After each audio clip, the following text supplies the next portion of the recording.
لله رب العالمين والصلاة والسلام على رسول الكريم وعلى أهل بيته الطيبين الطاهرين. اللهم صل على محمد وآل محمد. قال إمام المهدي عليه السلام. اللهم صل على محمد وآل محمد. وفي ابنة رسول الله لي أسوة حسنة. کل اس حدیث کو میں نے نقل کیا تھا ان کے سامنے کہ ہمارے زمانے کا امام یہ ارشاد فرما رہا ہے اپنی جدہ کے سلسلے میں، اپنی دادی کے سلسلے میں کہ دختر پیغمبر ہمارے لیے نمونہ عمل ہے. ہم اپنی زبان میں اس کا آئیڈیل بولتے ہیں کہ ہمارے لیے کوئی آئیڈیل ہے تو وہ کون ہے؟ دختر پیغمبر ہے، پیغمبر کی بیٹی ہے.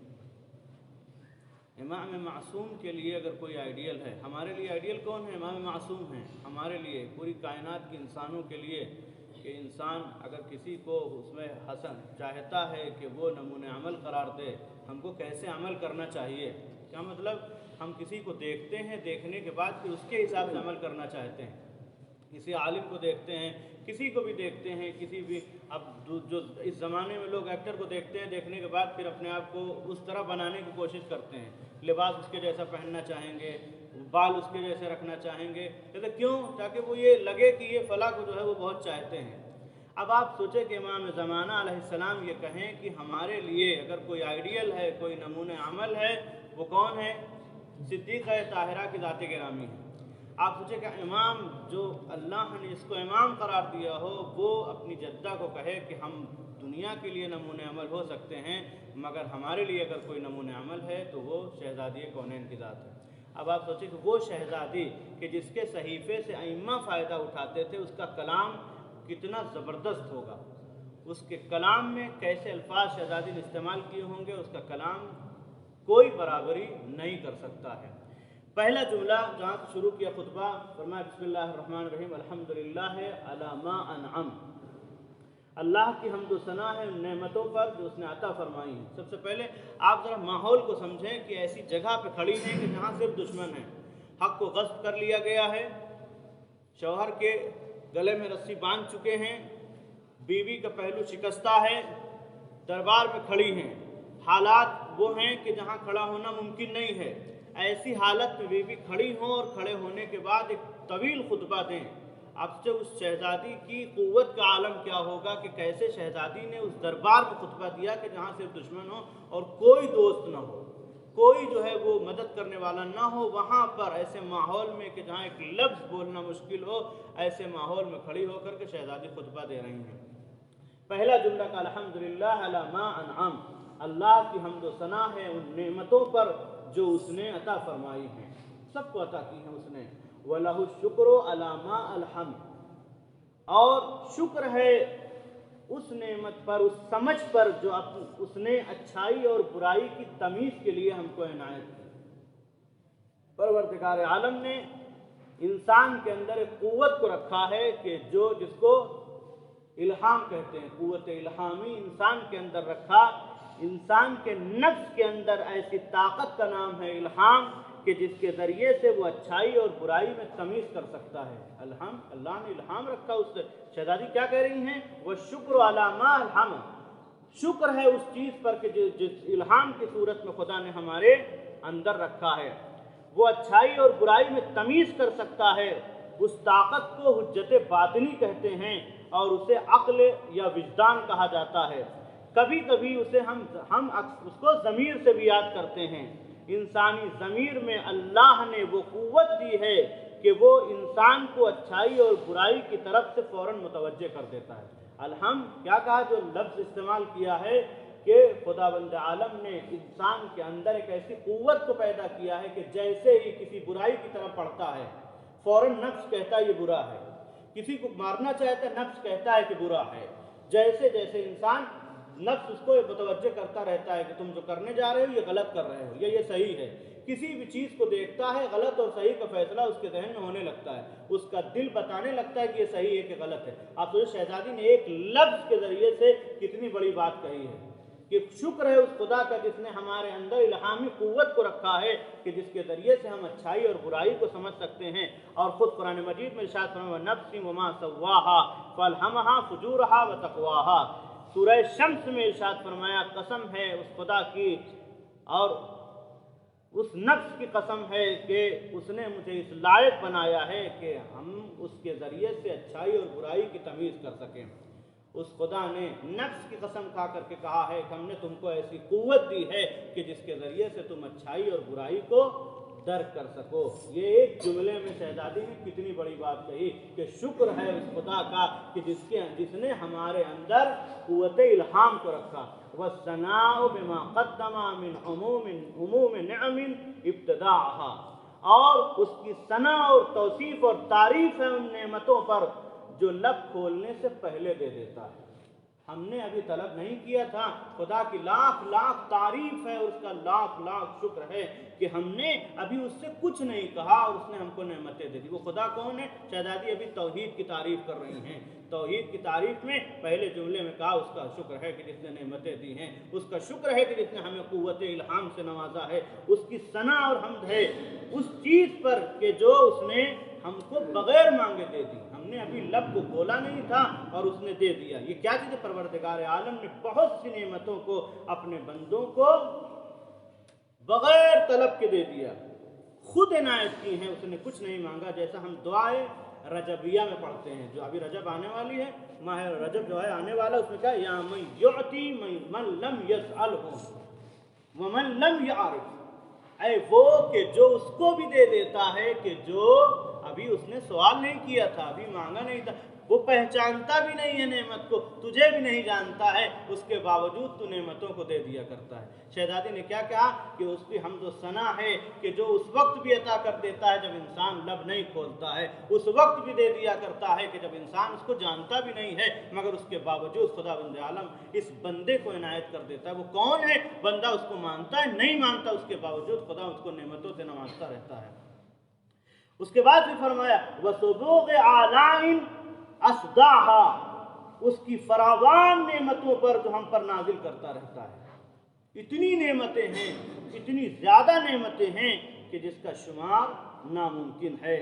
وَتَمَامِ مِنَنٍ وَعَلَاهَا، وہ تمام نعمتیں کہ جس کا شمار نہ وَإِن تَعُدُّوا نِعْمَتَ اللَّهِ لَا تُحْصُوهَا، اگر تم اللہ کی نعمتوں کو شمار کرنا چاہو تو تمہارے بس کی بات نہیں ہے کہ تم خدا کی نعمتوں کو شمار کر سکو۔ ایک ایسی نعمتیں اللہ نے تم کو دی ہیں کہ جس کا شمار ناممکن ہے۔ شہزادی نے کیا کہا؟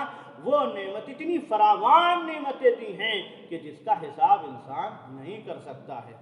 وَتَمَامِ مِنَنٍ وَعَلَاهَا، اور ان تمام نعمتوں پر کہ جو ہم کو دینے میں اس نے کبھی کمی نہیں کی ہے، اس کا لاکھ لاکھ شکر ہے۔ اس کا شکر ہے کہ جس نے ہم کو ایسی نعمتیں دی کہ جس کا شمار ناممکن ہے۔ اس کا شکر ہے کہ اس نے ایسی نعمتیں دی ہیں کہ جس کا شمار کرنا ممکن نہیں ہے۔ وَجَمَّ عَنِ الْإِحْصَاءِ عَدَدُهَا، وہ نعمتیں اتنی زیادہ ہیں کہ جن کا شمار ناممکن ہے۔ اللہ نے ایسی نعمتیں اور اتنی زیادہ نعمتیں دی ہیں کہ جس کا شمار کرنا ممکن نہیں ہے۔ وہ خدا بند عالم ہم کو ایسی نعمتوں سے نوازتا ہے کہ جس کا شمار ناممکن ہے۔ شہزادی نے ایسے جملے استعمال کیے وَنَعَانِ الْجَزَاءِ عَمَدُهَا، اور سنو کہ جس کا شکریہ ادا کرنا ہمارے لیے ناممکن ہے، ہم اس کا شکریہ نہیں ادا کر سکتے۔ کیوں نہیں ادا کر سکتے؟ جب اللہ کی نعمتوں کا شمار کرنا ہی ممکن نہیں ہے تو کیا ہم اس کی نعمتوں کا شکریہ ادا کر سکتے ہیں؟ نہیں کر سکتے۔ اس نے ہم کو جتنی نعمتوں سے نوازا، اگر انسان ایک سانس لے رہا ہے، یہ نفس کبھی جو ہے ہوا اندر جاتی ہے باہر آتی ہے، ہم کتنی بار شکر ادا کریں گے؟ اگر وہ اتنی قوت نہ دیتا ہم کو تو ہم اس کی ہوا سے کیسے استفادہ، یا اس نے ہوا نہ دی ہوتی ہم کو ابھی ہوا کو روک دے، ہمارے بدن میں ہوا داخل نہ ہو، ہم کیا کر لیں گے؟ لہذا انسان کے بس کی بات نہیں ہے کہ وہ اللہ کا شکر ادا کر سکے، نہیں کر سکتا ہے۔ پروردگار عالم کا شکریہ ادا کرنا سب کے بس کی بات نہیں ہے۔ یعنی جب اللہ کی نعمتوں کا شمار ناممکن ہے تو یقیناً پروردگار عالم کی اس کا شکر ادا نہیں کیا جا سکتا ہے کہ انسان اس کا شکر، یعنی اب ہم اپنے محدود عمل سے لامحدود کی کبھی جو ہے وہ حق کو ادا نہیں کر سکتے. ہم کچھ بھی کر لیں محدود ہوگا. اس کی اتنی نعمتیں ہیں کہ جس کا شمار ناممکن ہے، اس کی اتنی نعمتیں ہیں کہ جس کا شکریہ ناممکن ہے. لہذا ہم کچھ بھی کر لیں ہماری ذات محدود ہے، ہم محدود ہیں، وہ لا محدود ہے. ہم کوئی بھی عمل کر لیں، چاہے رات بھر جاگ کے نمازیں پڑھتے رہیں، کبھی کوئی دن نہ جائے کہ جس پہ روزہ نہ رکھیں، ہمیشہ روزہ رکھتے رہیں، لیکن اس خدا کا ہم شکر ادا نہیں کر سکتے ہیں. اس کی نعمتیں اتنی زیادہ ہیں کہ اس کی نعمتوں کا شمار ناممکن ہے. جب وہ لامحدود ذات ہے، اس کی نعمتیں لامحدود ہیں، تو یقیناً ہم اس کا شکریہ ادا نہیں کر سکتے. وجہ کیا؟ ہم محدود ہیں، ہم محدود، ہماری ذات محدود ہے. ہم اس کو نہیں اس کا شکریہ ادا نہیں کر سکتے کہ جو یقیناً لا زوال ہے اور لامحدود ذات ہے. اس کے بعد فرمایا وَتَفَاوَتَ عَنِ الْإِدْرَاكِ عَدَدُهَا، اور انسان کی عقل ان نعمتوں کو درک نہیں کر سکتی ہے. بہت سی نعمتیں ہیں کہ جس کو انسان کی عقل درک نہیں کر سکتی ہے. کیا فرمایا؟ ایک تو تم شکر ادا نہیں کر سکتے ہو، پہلی بات کہی. اللہ کی اتنی نعمتیں ہیں کہ جس کا شکریہ ادا کرنا ناممکن ہے. وہ لامحدود ذات ہے، ہم محدود ہیں، اس کا شکریہ ادا نہیں کر سکتے.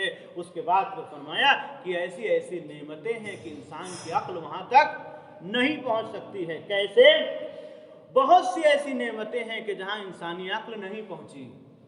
آپ زمانہ دیکھتے چلے جائیں، پرانے زمانے میں بہت سی چیزیں نہیں تھیں.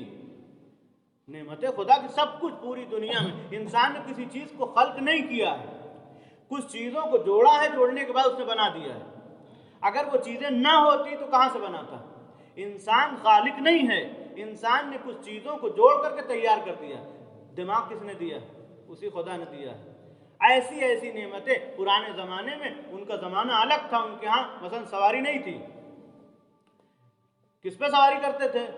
جانوروں پہ سوار ہوتے تھے، گدھے اور گھوڑے پہ سوار ہو کے چلتے تھے. دھیرے دھیرے انہوں نے سائیکل بنائی. کس نے بنائی سائیکل؟ یعنی چیزیں موجود تھی تب بنائی نا اس نے. اس کے بعد پھر اس سائیکل سے آئے بائک بنا دی انہوں نے. بائک کے بعد پھر گاڑی بنا دی. گاڑی کے بعد آپ دیکھیے کہاں سے کتنی جلدی جلدی انسان سفر کرنے لگا. اس کا مطلب یہی ہے کہ انسان اور انسانیت جب تک باقی رہے گی، خدا کی نعمتیں آتی رہیں گی اور انسان اس کو سمجھ نہیں سکتا. ہماری سمجھ محدود، ہم یہاں تک ہیں. ہماری عمر جو ہے 2020 جو ہے وہ ختم ہوا. ابھی 2021 کو کتنا زندہ رہیں گے؟ مان لیجئے ہم آج کل کوئی زندگی کا کوئی ٹھکانہ نہیں، پھر بھی انسان کی عمر 60 سال ہے. لیکن جیسے جیسے انسان بڑھے گا ویسے ویسے کیا ہوگا کہ اس کی نعمتیں اور آگے خدا کی نعمتیں بڑھتی چلی جائیں گی. ہم کو درک نہیں ہے. لوگ موبائل نہیں جانتے تھے، اپنی آواز نہیں پہنچا سکتے تھے. آج آواز کیسے پہنچاتے ہیں؟ لوگ جو ہے کیسے ایک دوسرے سے گفتگو کر لیتے ہیں. کہاں دنیا کا کس ملک میں انسان ہے، دنیا کے کس کونے میں ہے، آج انسان باتیں کر رہا ہے آرام سے. پہلے زمانے میں نہیں تھا. یعنی دھیرے دھیرے جیسے جیسے زمانہ بدلتا جا رہا ہے، پروردگار عالم کی نعمتیں جو ہیں وہ کھلتی چلی جا رہی، راز کھلتا چلا جا رہا ہے. اور قرآن مجید نے اس کی طرف اشارہ کیا. سورہ ابراہیم میں آیت نمبر 7 میں فرمایا لَإِن شَكَرْتُمْ لَأَزِيدَنَّكُمْ. اس کا مطلب کیا ہے؟ نعمتوں کا سلسلہ کبھی بند نہیں ہوگا. تم ہمارا شکریہ ادا کرتے جاؤ، ہم نعمتوں میں اضافہ کرتے چلے جائیں گے. لَإِن شَكَرْتُمْ لَأَزِيدَنَّكُمْ. شہزادی نے کیا فرمایا؟ شہزادی نے فرمایا کہ ایسی ایسی نعمتیں تو نے دی ہیں کہ عقل انسانی وہاں تک نہیں پہنچ سکتی ہے.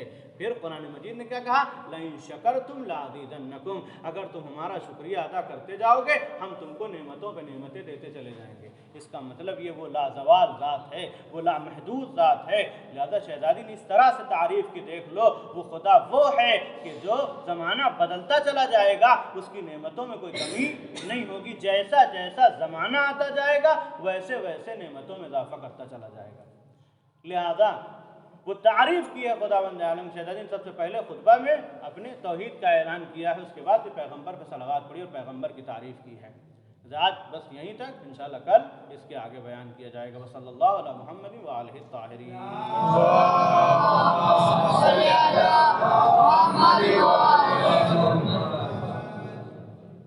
دعا کریں پروردگار سے کہ پروردگار جو ہے وہ اس شہزادی کے صدقے میں تمام دنیا کے حالات بہتر سے بہتر قرار دے، اور اس عبادت کو قبول فرما لے. ہر شہزادی کے دشمنوں پہ لعنت قرار دے.